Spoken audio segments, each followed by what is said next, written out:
Going on a cruise and just don't know which cabin to select? Well, I'm going to give you some tips on how to select the best cabin on a cruise ship. After watching this video, you'll be selecting your cabins like a pro.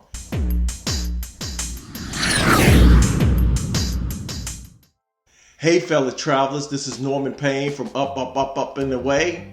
Thank you for stopping into my channel and welcome back. This channel is about everything travel. I mean everything from travel tips, travel hacks, travel news, destination videos, you name it, it's about travel. If you want to be a more informed traveler, then subscribe to this channel now. You know, trying to find the perfect cabin on a cruise ship has been a question by many cruisers. They ask me this every time they book a cruise. But there is a way to pick a cabin that suits you the best. There's many different cabins on a ship. I'm gonna take you through all the different types of cabins and the locations on the ship, so you'll be more informed and pick the perfect cabin the next time you cruise. You know, this is especially a problem if you've never cruised before. Some people say they want to be up high where all the action is. I mean, like on the Lido deck. Some people, they don't want to be at the bottom. Some people do want to be at the bottom. Don't go to the front of the ship. Don't go to the back of the ship. There's different things that you need to consider, but watch this video and take notes. So let's start with the types of cabins, like the porthole. The porthole cabin is probably the least expensive cabin on the ship. It's probably the smallest cabin on the ship. It's gonna be located in the front of the ship, and it's usually has what they call an upper and a lower, which means it has bunk beds. So this is not a good cabin if you're trying to celebrate, say, a honeymoon or something like that, and you want to get a little romantic, because you're gonna have two twin-size bunk beds in the cabin. These are perfect for young people that are experiencing their first cruise and they're just trying to get on the ship. And they have no worries, and all they're gonna be doing is partying the whole time. And do understand that the porthole cabins are in the front of the ship. The front of the ship takes the brunt of the waves. So you're gonna hit all the waves. You're gonna get the up and down motion and the side to side motion as well. You're gonna get everything head on. And then there are the interior cabins. The interior cabins line the inside of the ship on most of the decks throughout the entire ship. You can find a lot of interior cabins on most of the cruise ships. They are smaller, they are least expensive, they do not have any sunlight, they're gonna be crammed. But if you're someone that is just trying to get on the ship, because you're gonna be out and about and all you need is a place to sleep, shower, and change your clothes, an interior cabin is perfect. Some people feel claustrophobic. I would not get an interior cabin if you are claustrophobic. It will feel closed in. But they are perfect for a person that wants to do more out and about opposed to in the cabin. If you can handle not having the window or a balcony, save the money, shop with it, and use it for an excursion. That would be my advice. Now let's move to an ocean view. An ocean view cabin is one that has a window that you can open the curtains and get in sunlight. You can't open that window, but you can bring in that sunlight. If you need that sunlight daily, then that is perfect. So it is priced mid-range. They are perfect for two people that are traveling together, usually couples. It has a little more space than an interior cabin, and it brings in that sunlight, so it gives you a little fresher feel every day, and you can see the sun come up, the sun go down, and sometimes I feel that moonlight outside. But Those are perfect for a couple or even just two people that need that little more space. Moving up to a balcony cabin.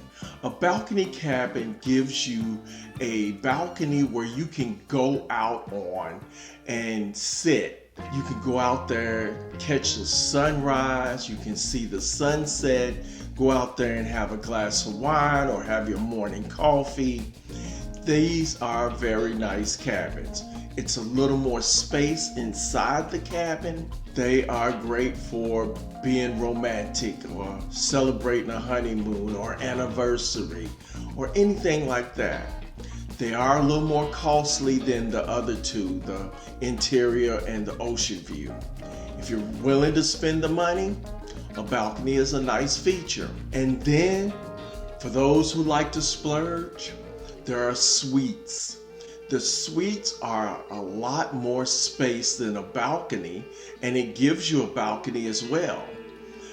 The suites come in different levels. I mean, everything from junior suites to captain suites. You name it, there are different types of suites and they are different sizes. And of course, different price points. People usually get these that want to splurge and are going to spend more time in their cabin than they are out and about on the ship. I wouldn't suggest it if you're going to be out and about because it's just a big hotel room that you won't use. Now let's talk about locations on the ship.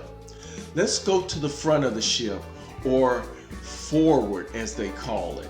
The forward part of the ship is going to feel the most of the movement of the ship. It is going to catch the waves. It's going to catch the up and down motion, and it's going to catch the side to side movement. Do not get a cabin forward of the ship if you are prone to seasickness. It's not a good move. Along with that movement, you're going to catch the sound of the ocean. You're going to hear that all the time. So keep in mind that you're going to get the movement and you're going to hear the ocean.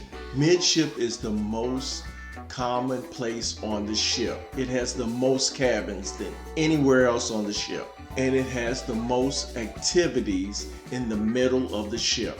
But you got to think about one thing about the middle of the ship. The lower and the upper.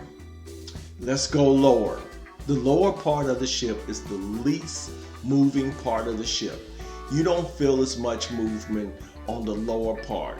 Some people think you're below water, but there's no possible way they put their passengers below the water line. That's where the crew is. They're below the water line. The passengers are all above water line. The lower part of the ship gets the least amount of movement. The upper part of midship gets more. So think of it like this. If the ship is like this is the lower part and this is the top. The ship is going to move back and forth. So you're going to be at the bottom. Your cabin at the bottom is going to get least movement. If you're at the top at the Lido deck, this is going to move more. So you will get more movement at the top in the middle of the ship. But the middle is the best place for anybody who's prone for seasickness. The bonus for being upper deck midship is all the activities are up there. I'm talking about the sports decks, the pickleball courts, the walking court. The gym is probably up that way. Your Lido deck, your pools, your buffets, all of that's gonna be midship top decks. So you'll be closer to those things. If you have a mobility issue, upper mid deck is not the place to be. Lower is better because it's closer to the embarkation and the disembarkation decks. You can get on and off easier. You can get to the main dining rooms easier, and the hallways on the lower decks are a little wider for wheelchairs and scooters. Now, one thing about being on the upper deck is you may have a longer wait for the elevator to get down to the main dining rooms. The plus is walking down may give you some exercise, and walking back up may give you some exercise to walk that dessert off. But keep in mind that the elevator waits may be a little longer going back up to your cabin. Now, being on the lower decks midship, it's not many balconies down there. What is there is ocean views and interiors. The good things is that you're closer to the water and you can see the water. The bad thing is that the spray from the ocean hits your window a lot. So sometimes it restricts the view because the water is always spraying against your window. It is a nice feature hearing the ocean in the nighttime. Kind of puts you to sleep and relaxes you a little bit. But some people don't want to hear that. They have been putting some balcony cabins lower on the aft end of the ship, but not many of them are in midship. Being on the back end of the ship or aft is not a bad place. One of the issues with being back there is you do hear the propeller sometimes, or you will hear the ocean, but you feel less movement on the back.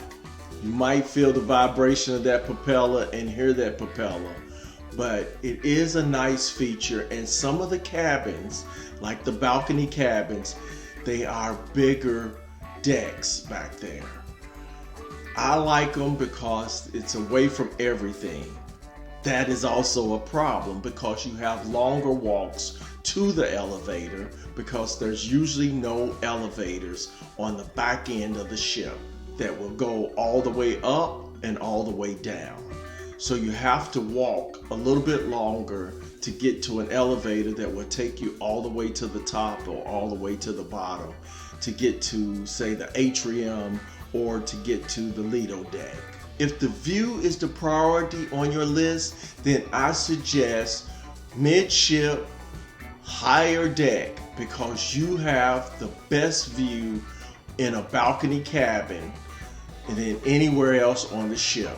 If you are unsure of which cabin to pick or where the cabin is located, check the deck plans or ask your travel advisor where the cabin is located on the ship and give you advice on picking that cabin on that ship and what is the best place for that particular ship. Are you planning a cruise soon? Leave me a comment and let me know how you picked your cabin and what deck you picked. Also, share this video with anyone that's going on a cruise anytime soon. Like this video and give it a thumbs up. Be sure to subscribe to my channel. Subscribing to my channel helps me grow. Don't forget to hit that notification bell so you'll know the next time I upload another video.